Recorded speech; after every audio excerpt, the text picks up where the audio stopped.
Kemudian klien kami sudah 2 kali mendapatkan pemeriksaan dalam posisi di tingkat tersangka. Karena sudah 2 kali kemudian ada pemeriksaan, kami mencermati kemudian apa inti masalahnya. Akhirnya kami mengambil langkah untuk menguji penetapan tersangka itu melalui mekanisme pra-peradilan. Jadi permohonan pra-peradilan kami ini sudah terdaftar di PN Denpasar nomor 1/PIP-pra-2026 PN Denpasar pertanggal 7 Januari 2006 lalu.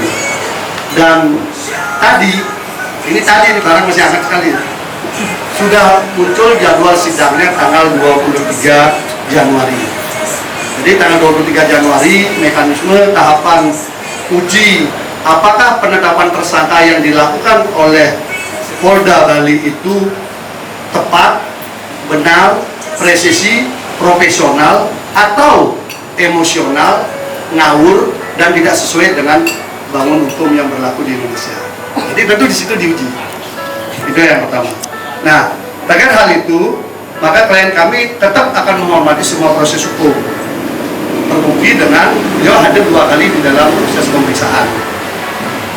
Dan tentu kami sudah menemukan, dan saya yakin tidak perlu seorang guru besar hukum untuk memahami apakah kasus ini pantas atau tidak. Tidak perlu seorang guru besar. Mahasiswa semester 1, semester 2 itu sudah memahami. Mungkin teman-teman sudah pernah menulis pasal yang dikenakan kepada beliau adalah sesuai dengan penetapan tersangka pasal 421 KUHP lama, betul ya? Dan kemudian atau pasal 83 Undang-Undang Nomor 43 Tahun 2009 tentang kearsipan. Jadi ada 2 pasal. Pasal 421 KUHP yang lama, kemudian pasal 83 Undang-Undang Republik Indonesia Nomor 43 Tahun 2009 tentang kearsipan. Nah, ini pidana yang agak jarang nih. Apa pidana kearsipan kan gitu. Nah, ini jadi kami ingin sampaikan.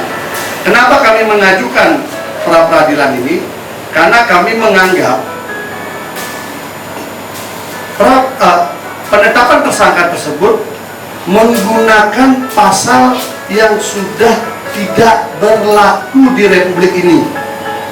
Bayangkan, di level Polda Bali yang standarnya internasional, mohon maaf, Polda Bali yang standarnya internasional memberlakukan sebuah pasal kepada seorang Kakanwil BPN yang juga merupakan kepanjangan tangan pusat di daerah urusan pertanahan dengan pasal yang sudah tidak berlaku lagi di Republik ini.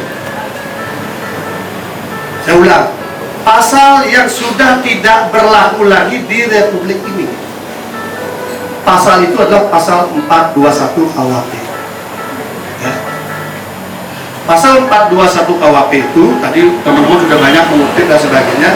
Saya ingin sampaikan, pasal ini adalah pasal yang ketika zaman Belanda dulu, ini kan warisan kolonial nih, 421 ini, itu sudah diserap ke dalam 2 rumpun undang-undang.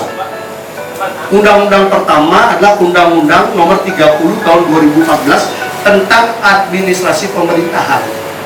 Jadi kalau ada pejabat dia nggak menyalahgunakan kekuasaannya, membuat SK, keputusan, kebijakan atau apapun namanya, itu dia ditundukkan sejak 2014 di Undang-Undang Administrasi Pemerintahan, yaitu Undang-Undang 30 2014. Kemudian apabila ada unsur pidana di dalamnya, dia sudah ditarik di tahun 99 di pasal 23 Undang-Undang Tipikor, Undang-Undang 31 tahun 1999 tentang pemberantasan tindak pidana korupsi. Itu jelas di pasal 23 disebutkan mengacu kepada perbuatan yang ada di 421, maka diletakkanlah pemidanaan itu di pasal 23.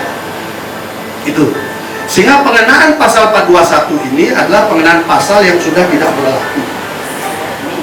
Dan saya berani pastikan tidak ada satu pasal pun di Undang-Undang Nomor 1 Tahun 2023, di Undang-Undang Nomor 1 Tahun 2023 tentang KUHP, Kitab Undang-Undang Hukum Pidana, yang sepadan dengan unsur-unsur yang disebutkan dalam pasal 421 itu. Karena itu kemudian berlakulah asas bahwa apabila sudah tidak berlaku di dalam KUHP, maka itu tidak boleh diberlakukan lagi, karena bertabrakan dengan asas legalitas. Itu ya, itu tidak muncul di dalam penjelasannya, sehingga kesannya udah serem sekali pejabat ini menyalahgunakan kewenangannya, kan begitu. Padahal kewenangan itu sudah masuk dalam rukun administrasi pemerintahan, dan apabila ada unsur korupsi dia akan masuk kepada Undang-Undang tentang Pemberantasan Tindak Pidana Korupsi pasal 23. Ini jelas di situ, letterlet ditulis itu saldo pasalnya itu. Kemudian yang kedua, dikenakan pasal 83.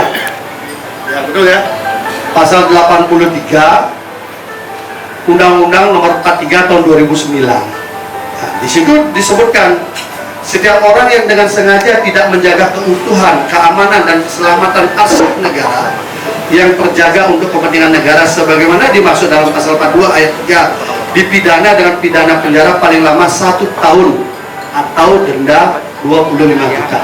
Ya. Pada Undang-Undang tahun 2009 tentang kearsipan, kemudian dikenakanlah pasal 83. Di pasal 83 ini kemudian salah satu pasal yang membuat klien kami menjadi tersangka. Saya sampaikan bahwa ketika diperiksa di Polda, di BAP, itu ternyata yang dipermasalahkan itu adalah terkait dengan adanya surat yang dilakukan oleh klien kami sebagai kepala kantor pertanahan, yaitu surat nomor MP.01-3200/51.03/9 Romawi /2020 tertanggal 8 September 2020. 8 September 2020. Berarti sudah 5 tahun lebih ya. Karena ini 2026 tapi masih awal. Jadi 5 tahun lebih. Terkait dengan laporan akhir penanganan kasus. Jadi suratnya itu adalah terkait dengan laporan. Surat itu dibuat oleh kepala kantor klien kami atas permintaan Kakanwil, minta laporan terhadap peristiwa kasus tanah itu. Nah, lalu dibuatlah berdasarkan semua dokumen yang ada, resum yang ada, langkah-langkah yang ada, dilaporkanlah surat itu kepada Kakanwil. Kakanwil mengirim surat itu kepada kepala kantor pertanahan Badung atas permintaan Kementerian ATR BPN Pusat. Jadi ada pemerintah pusat, Kementerian Pusat dari ATR BPN meminta kepada Kakanwil, Kakanwil kemudian memerintahkan kepada kepala kantor pertanahan. Artinya surat itu adalah urusan administrasi pemerintahan, sifatnya laporan, ya. Lalu terlepas daripada isi materinya, saya ingin menyampaikan kenapa pasal 83 ini juga tidak boleh diberlakukan, karena dia sudah daluarsa. Dalam hukum pidana, daluarsa adalah menyebabkan gugurnya proses hukum terhadap sebuah perbuatan. Kita jangan dulu bicara itu benar salahnya. Kita lihat waktunya. Tadi kan tahun 2020 kan, September 2020. Nah, ketika beliau diperiksa, itu posisinya, ketika beliau ditersangkakan, itu posisinya sudah lebih daripada 3 tahun. Artinya sudah memenuhi apa yang diatur di dalam pasal 136 ayat 1 Undang-Undang Nomor 1 Tahun 2023 tentang KUHP. Di sana disebutkan kewenangan penuntutan dinyatakan gugur karena kedaluarsa apabila A. Setelah melampaui waktu 3 tahun untuk tindak pidana yang diancam dengan pidana penjara paling lama 1 tahun dan atau hanya denda paling banyak kategori 3 dan selanjutnya. Jadi ada beda-beda ancaman hukumannya, daluarsanya juga beda-beda. Jadi karena ini sudah lebih daripada 3 tahun, maka pasal 83 ini pun juga tidak bisa dikenakan kepada klien kami. Jadi dua pasal yang dikenakan kepada klien kami itu adalah dua pasal yang dua-duanya tidak bisa digunakan. Satu karena sudah tidak diatur lagi, yang kedua karena sudah kedaluarsa. Jadi karena permasalahan itu adalah permasalahan mendasar dari syarat keluarnya penetapan tersangka, maka kami akan uji dua pasal itu di Pengadilan Negeri Denpasar. Jadi risalah panggilannya sudah ada, jadi kami akan hadiri